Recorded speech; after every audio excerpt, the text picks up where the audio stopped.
Sue, I've already decided that you're one of my favorite people on the planet, and I'm so excited about this conversation. Thank you so much for being here. Thanks, Wendy. The same. I think you and I are riding a joy high that's the same wavelength. For sure. Oh my gosh, it's so good. And friends, listeners, I have to tell you, for the past 10 minutes, Sue and I have been chatting nonstop. And there's something so beautiful that happens when you find a connection point that is a connection point that's so deep that you've all of a sudden, oh, you're my person. And we're just as if we've been friends our whole life. And I love that I have that opportunity so often on the podcast. And I know our listeners have it too. We are all plugged in to the same wavelength, and we are living a joyous, fabulous life. And we are unapologetic about that. And I think that when you start letting that inner being out into the world, it naturally makes all of these connections for you so that you have these joyous interactions with people. And it's frankly a fabulous way to live. It's so fun. These are the only conversations I am available for, and they are the only conversations I'm having.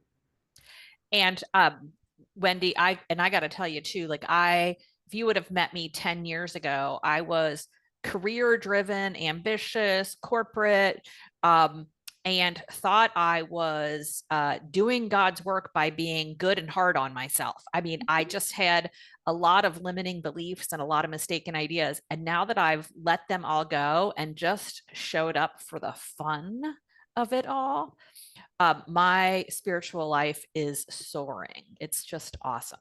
It's so fun, and I'm only 5 years in, and I'm just I'm so delighted.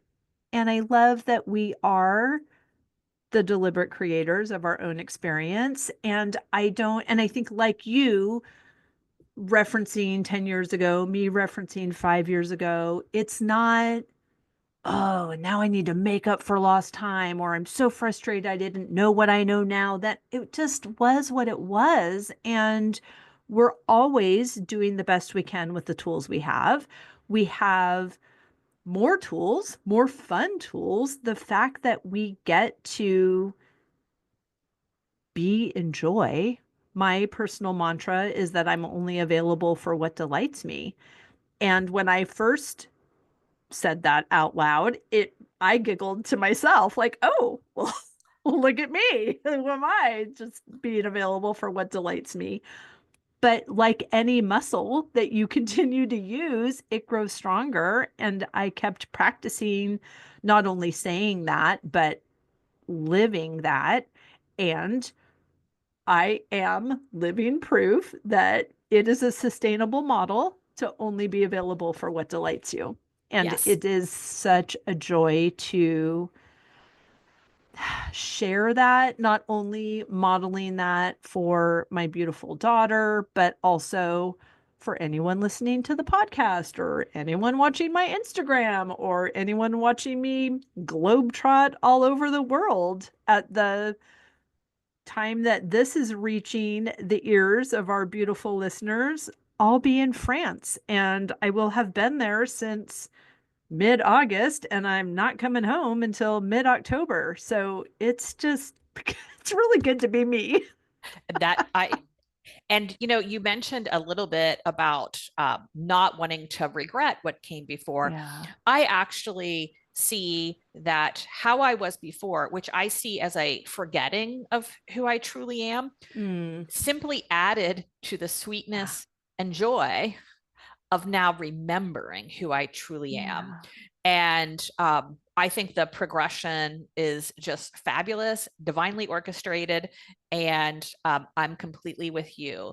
Living a life where you're following your fun, following your excitement, doing what pleases you, is where it's all at. And it's where I finally feel completely divinely connected and in touch Mm. with my inner wisdom. And again, it's so funny to me because I think back to the ideas I held years ago, or particularly early in my career, where I thought that my highest best purpose was rule following. Same. I thought my highest best purpose was showing up and delivering to people what they needed from me, giving up Hmm. myself. I thought that made me a good person. Hmm. And now I look back and I just laugh of how backwards I had it and how much easier life is once you tune into that authenticity. So, how did you give yourself permission to make that shift? So at some point, like midlife, I had this really good life. I had a good job, great relationships, beautiful children, felt financially stable. I mean, all the things, okay, that we all sort of strive for here in the United States. I was living a really good life. And yet, there was this little voice inside of me that said, we want joy, we want more. Mhm. And I resisted it for a little while because I felt like it was almost greedy to want more from Sure. life than what I had because it was Yeah. a really, really good life. Um, but I did something that was very out of character for me. And I said, I'm going to go on this spiritual exploration and really kind of dig deep in it. But my one rule of thumb is that I'm going to just follow whatever feels fun or interesting to me. I'm just going to Mm. let that be my guide, my own personal interest. And again, I was a very career oriented, linear person, you know, the kind of person at work who you could give her any mess, she cleaned it up, I got it done. Um, so, so for me to say that I was going to do something simply because it was going to be fun for me was like an act of liberation where I For set myself sure. free. And I just went on this journey of exploring modalities, exploring different authors, exploring my own mind by writing, and really just found my way. And more importantly, found my voice. And that led to my writing career. I love that so much. Wow. Okay, I have so many so many questions Yes. and so much to say about that. It's such a beautiful that phrase, "I found my voice," is so empowering. Every time I hear that from anybody, it fills me with just chills because there's something so beautiful about the intersection of finding your voice and having something to say. Like having this conviction, having this knowing, having this certainty, and the audience of one. Like, I am living this life for me, which is not turning my back on my responsibilities or anybody that's counting on me or anyone I'm in relationship with. It's actually enhancing all of that. And Mm-hmm. I feel like our conditioning, or at least mine personally, much like you, giving everything that I had to help everyone else's Mm-hmm. experience be better, I actually believed that doing that was what made my experience better. And no one was complaining that I was, setting myself on fire so they'd be warm enough. And I was actually saying, oh no, this makes me a good girl. This makes Mm-hmm. me a good Christian. And God never told me to do that either. But these systems of, people also doing the best they can. And I believe everyone was well meaning and it wasn't all in service to my personal highest and best, Mm-hmm. which is why I'm making other choices now. But this idea of shifting from compliance and shifting from that doesn't make you a bad person. And the world, in fact, does continue to spin. And believe it or not, people can actually take care of themselves. They don't need me, even though I thought I was more equipped to do a better job than they were doing for themselves.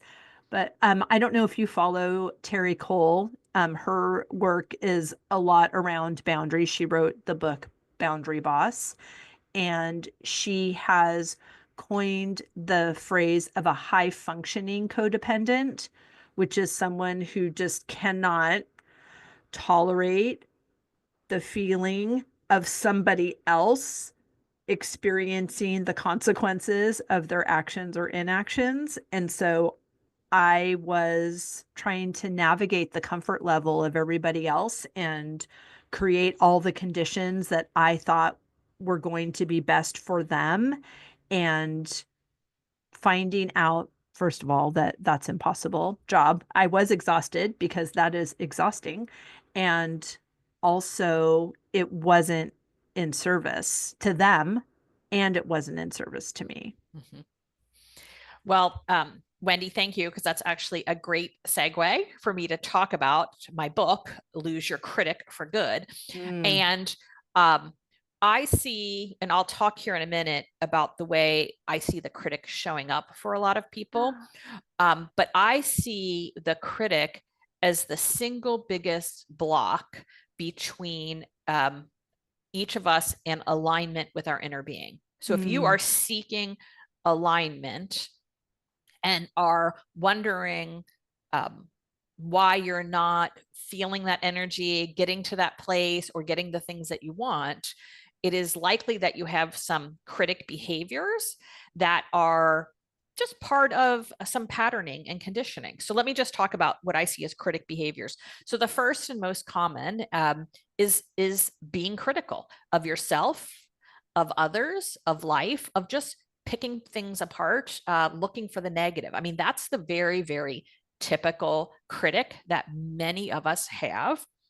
But the critic shows up in a lot of other ways. The second way I see the critic show up for a lot of people is what I call playing small. You know, they set only goals that they think are achievable or Mm. possible.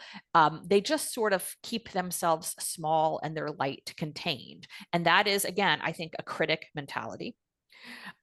The third way I see the critics show up is just what you were talking about. It's people who have this ingrained belief that others come first and that their goodness emanates from giving themselves away so that someone else has this wonderful life. And again, I think that's critic and it's false thinking and it's a critic mentality. The fourth way I see the critics show up is people who settle, who go around saying, "Oh, what I have in life is enough. You know, just this is enough. I'll settle for this, or you know, this is what I truly wanted, but this is good enough." I mean, so I see that settling behavior. And then the last thing I see as far as the critic showing up is people who feel that it's their lot in life to conform, to show up a certain way in different life situations, to dress a certain way, to talk a certain way, whatever it might be, but it's conformance. And all of those I put under the big umbrella of, I call it the critic, because they're a group of ideas that are controlling your behavior. And once you do the work of losing the critic, you hit and reach that alignment with your inner being. And it's really Mm. beautiful. Mm. I'm so happy. I'm so happy that you wrote a book. I'm so happy that you're here. What do you suggest? Like, do you start with the one of those, were there five or six? There were five. Do you start with one of the five that you feel is the least of your trouble? Or do you start with like, oh my gosh, it's that one? No. And so what I would say, that list is intended to simply open your eyes to the critic in your life. Because again, I think I'll go back to my personal experience. I thought settling made me a good person. I thought dimming my light so that so that others, or shining my light and giving my light to others, made me good and holy. Mhm. Okay, so the first thing is really simply just noticing all of those things as false behaviors and really the Yeah. false self. And frankly, I see them as all egoic actions, believe it or not. Yeah. So what I would say is just acknowledge that. Then it kind of doesn't matter how it shows up for you. Then it's a matter of coaxing your inner wisdom, your inner spirit, the true you, to come forward and kind of break down some of those old patterns of behavior. And so it's a very positive action, not necessarily a negative one, but it's bringing your spirit forward in life and letting it lead. Oh, I love that so much. And I love the way that you've done that in your decision. I'm going to do what sounds fun or interesting. Because I think that when we've decided, okay, something needs to change. And by something, we mean all things Yeah. need to change.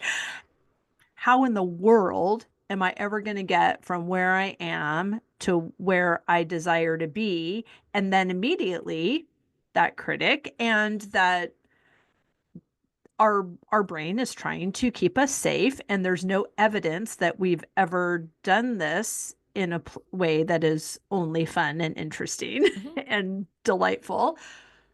So how do we make that shift Mm-hmm. and believe that it will work besides watching you and reading your book, or Yeah. watching me do it and listening to the podcast? How are we how do we take that first step? Okay. So everything that I write about, in fact, my website and my weekly newsletter is called Practical Spirituality. All right. Love So it. what I love to give are clear, actionable things that you can do today to shift these patterns of behavior, of thought that you took on and that are sort of keeping you small. So I teach lots of different techniques. Now, it's not like, okay, here it is, go 1, 2, 3, 4, 5. Right. In our abundant universe, there are infinite ways to do this work. And what I like to do is to give people tools and exercises that they can adopt today to begin seeing their thinking, seeing their patterns, Mm. practicing more positive ideas, and really just shifting their energy and their mindset to better align with their own core essence, with their true selves, and be more authentic in how they're expressing. And depending on how deep and entrenched those limiting beliefs are, it could take a little bit of time. So the way my book is organized is it's meant to be done. It's a 28-day program, and each Brilliant. and each day provides you an essay. So where I write, and I see the writing as really opening your mind to new ideas and letting these concepts sort of seep into your consciousness. And then I give you a very specific exercise to do that day to try. And some of these exercises I hear from people have become their new daily habit. Some of them are exercises they do occasionally, but they're all what I would say free, easy, universal resources that you can tap at any moment to get more in touch with the true you. And once you do that, life gets really sweet. Oh my gosh, I love it. And it's so perfectly named of practical spirituality, because it's so interesting, because I feel like, just in thinking back on my own process, I thought, oh my gosh, okay, I'm learning these new things, but how in the world am I ever going to shift this 50 plus year trajectory in this opposite direction, like turning this giant ship around? And then fast forward 5 years, like, oh, well, you just do it, which sounds too simple. And so I'm so grateful for your book and your teachings, and the way that you've broken it down so that people can follow, instead of having it just be this, um, well, you just do it. That's exactly right. And really, um, it's it's where the magic happens when you get down into your daily life, because we can all hear these big spiritual concepts and say, oh yeah, that sounds great, that sounds really good, and then you have to go to work and you have to sit through a meeting that you don't enjoy. And so I talk about how to practically rewire your brain and the pathways and how to bring that right down into your life, where you're doing the laundry, where you are showing up for life tasks that you don't enjoy. I mean, all of those things, like bringing these teachings to all of it.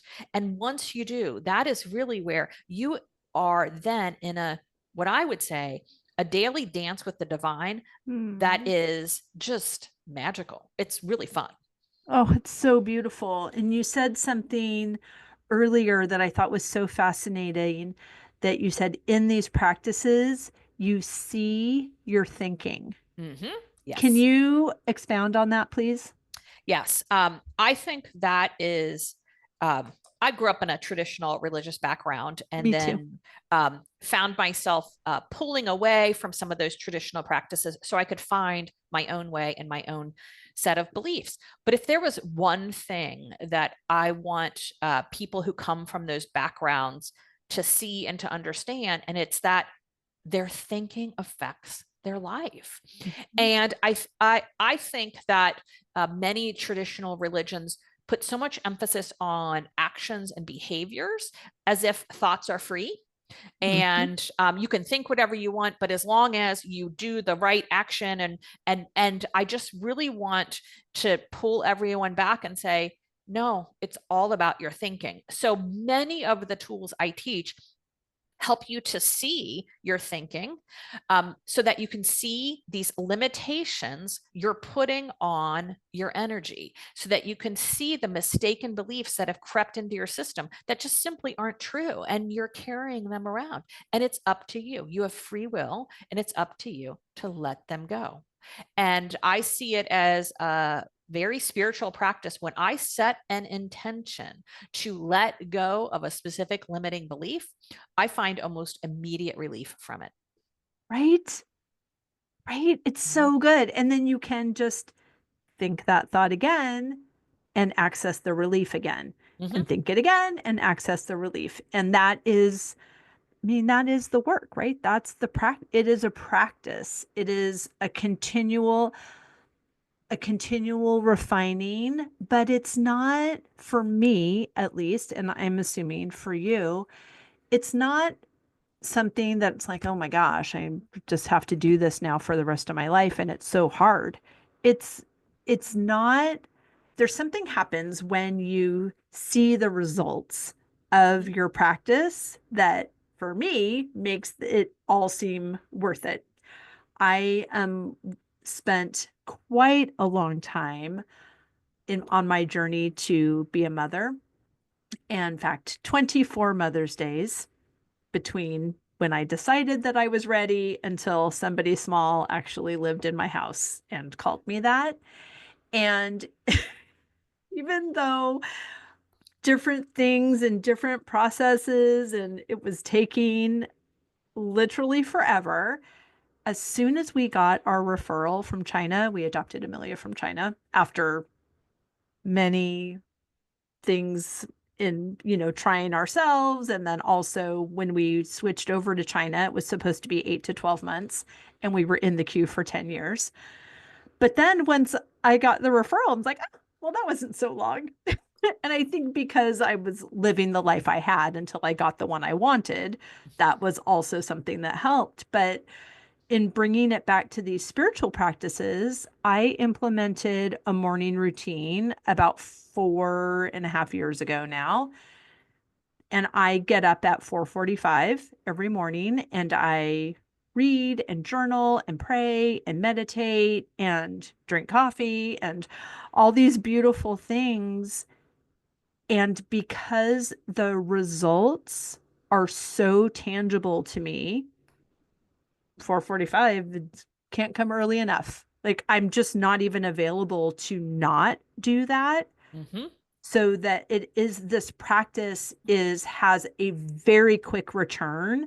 That doesn't mean, oh, I'm done now, I've got my quick return. It's motivation to keep it up because the expansion is so delicious. It is. And I have a similar morning routine. I get up every morning, make a delicious cup of coffee, I savor it, and then I write. And same, I love it. Sometimes I'm looking at the clock and I'm saying, oh, it's probably too early to get up. I'll disturb everybody in the household. But I do want to say for your listeners, I think so many of us in this culture get this idea like, well, I need to copy someone else's morning Right. routine to get their success. And I just want to push and say, because I was someone for a lot of years who had ideas like that. And the key is not the morning routine. The key is your motivation. And what I would encourage people and what I teach people to do is to get up in that morning and make that time sacred to do what you truly want and what you truly enjoy. So if that means you sit outside and simply listen to birds, that's what you do.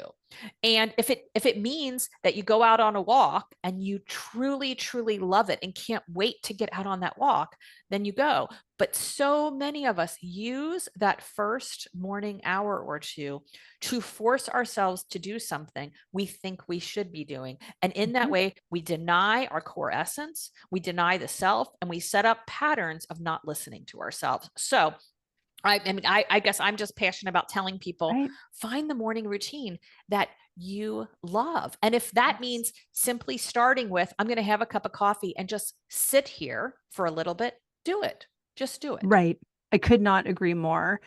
We try to compensate with action sometimes what we haven't done energetically, right? Exactly. So, exactly what you said. You can't copy somebody else's path and expect the same results if you're not feeling it, if you're not that why of why you're doing it and the good feeling of it, the delight, the fun, the interest.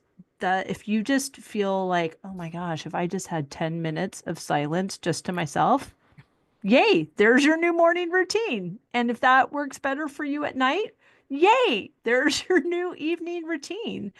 But we really can implement these practices even in the midst of very, very busy days, even in the midst of other people living in our house. We just know, finding out, investigating what's important to you in this moment, and it can change. And Hmm. you get a queen can change her mind, and you have agency, and you can course correct, and it can look any way that you need it to feel the beautiful feeling of results that you're looking for. Yes. Um, Yet, before I did the work to lose my critic, um, I went through my day literally asking this question: what should I do Hmm. next? As if there was an unwritten rule book that told me what I should be doing. And it was so ingrained, it took me a long time to even see that that's how I Yeah. was running my life. And when you are constantly chasing the shoulds, which in my view are all false ideas about what you're supposed to be doing, your Mhm. mind is just completely um, engaged in cycling ahead and trying to read the room, figure out the rules. I mean, it's exhausting. So if you are exhausted at the end of the day, I often see that it's because you're more focused on what you should be doing than what you Mm. want to be doing. And that is another core spiritual practice that I engage in and that I teach. And that is saying the words as often as I can, I want, even if I only say them to myself. And here's another place where I see so many people who struggle to put those two words together or even struggle to say, I don't know what I want. I mean, they can't, Right. they can't even come up with something. And so that to me is a skill. It's a spiritual skill because I see my soul as the keeper of my wants, my passion, my desires, and my interests. And Mm. every time I say the words I want, I'm anchoring to that core inner being and strengthening my connection with myself. And so that's another thing that I teach in the book. Oh my gosh, it's so good, Sue. I love all of it. And these words are so important, and they were not a part of my vocabulary. I, in fact, remember being encouraged to not want, because then you won't be disappointed. Or that your wants will be your downfall, that they will lead by wanting, it will lead to bad things coming into your life. I mean, be careful what you Gosh. wish for is what we were all Right. told. Who are these people? Mm-hmm. And why were they in charge? I Yeah. don't understand. Oh gosh, it's such beautiful work. It's such a gorgeous invitation that you are calling your readers into, and and the listeners of this podcast and everyone who's in earshot of what either you or I are saying at any given moment, that we're invited to want. In fact, more. More is the mantra of the universe. Like, you get to not only want, but you get to be that and have that and encourage that in other people, and everybody wins. Even this concept of saying yes to yourself, it's countercultural to the way that I formerly spent my days. And I really, really have seen that everybody wins when I say yes to myself. And it is an invitation for them to say yes to themselves as well, because then we're all feel better. And then we are living in more harmony and cohesion. It is the path to all good things. It truly is. And I what helped me a lot with the concept of more, because I used to be ashamed that I wanted more, as if again that I was greedy or somehow not appreciative of what I had. But once you embrace the idea that you are an eternal being, you will then realize forever more will be in front of you. Okay? Right. You will always be in a spot forever and ever and ever where you love what is, you love what is in your life, you appreciate it, you savor it, you see it as divinely perfect for who you are, and there's always more out in front of you. And I laugh because I say, if I have a great day, I don't wake up the next morning and say, well, today I'll have a less great day. No, I want more. I want more great days. And I think that's how we are wired. I think that that is natural. The second thing that really helped me is once I stepped into an understanding that my wants, desires, curiosities, and interests were communications from my soul showing Mm-hmm. me where to go, then I stepped into a willingness to follow them. Whereas for a lot of years, I repressed them. I kind of put what I wanted last. Again, I was doing the shoulds, and then my want would be the reward after I did everything I should. And now that I've flipped that completely and started with my wants, again, my life has just blossomed. It's just completely transformed. Oh my gosh, it's so beautiful. And I'm loving this conversation so much, and realize I didn't even ask you the question I'm supposed to ask you. So I'm really interested to hear how you're saying yes to yourself in this season, and how it interplays with all of this beautiful yumminess that Mm-hmm. we've already been talking about. So so for me, saying yes to myself is literally waking up each morning and saying, what excites me today? What am I interested in? What would be fun? I mean, I literally set an intention and say, like, I want to have fun today. And then I go do whatever feels most compelling. And sometimes that means I'm doing several issues of my free weekly newsletter and batching those and getting them loaded up. Sometimes that means I head outside on a walk and have a good time. And sometimes that means that I do life tasks, like I get the laundry done or whatever. But the point is, I just simply keep showing up and saying, what do I want here? What's next for me? And I follow that. So I call that taking intuitive next actions. And by Mm. taking intuitive next actions, I am consistently uh, affirming me, and then taking action. And for a long time, I was scared about doing that because I thought that if I just did what I wanted, I would lay on the couch and just consume content all day. And and I will say there probably was a period where I kind of went through a lull like that, which was important. But once you tear down this critic and you let this inner spirit come forward, what I have found is the end result is super productivity. I mean, like Right. I accomplish so much, and it's joyous and it's fun and it's easy. I don't see any hurdles. I don't see any fears. I just take action and go and have a good time.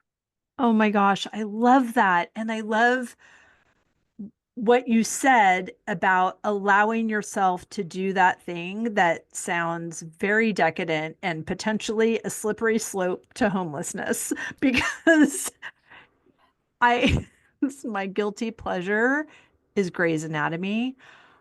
That show, I've not even watched the entire, I think there's like 18 seasons or something of that show.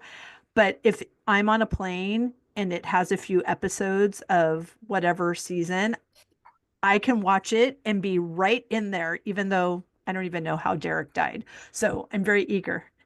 And I was nervous to get Netflix because Grey's Anatomy was there. And I thought, oh my gosh, I will not do anything but watch this show because I know how I am about it. And all to say, I have access to this now. I've watched 3 episodes. I feel very satisfied knowing that I'm allowed to engage in this, and there are so many things that delight me. I'm actually not going to sit on the couch and watch 18 seasons of Grey's Anatomy to the end of me. Well, So sometimes we think it's going to be like, oh my gosh, if I do that, I'm just going all in.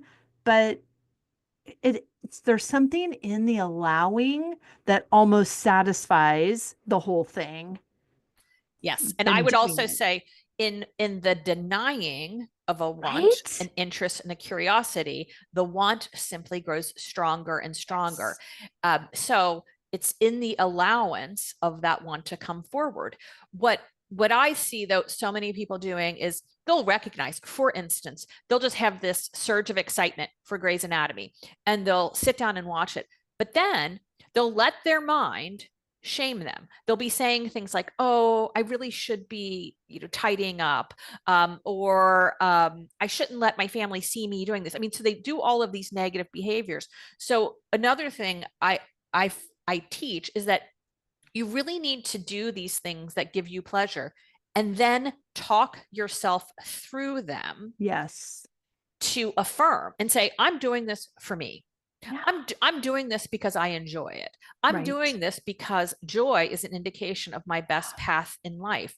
I'm doing this because it's fun." And so not only do you then affirm the self when you do that, but you prolong the pleasure of the activity you're Right. doing.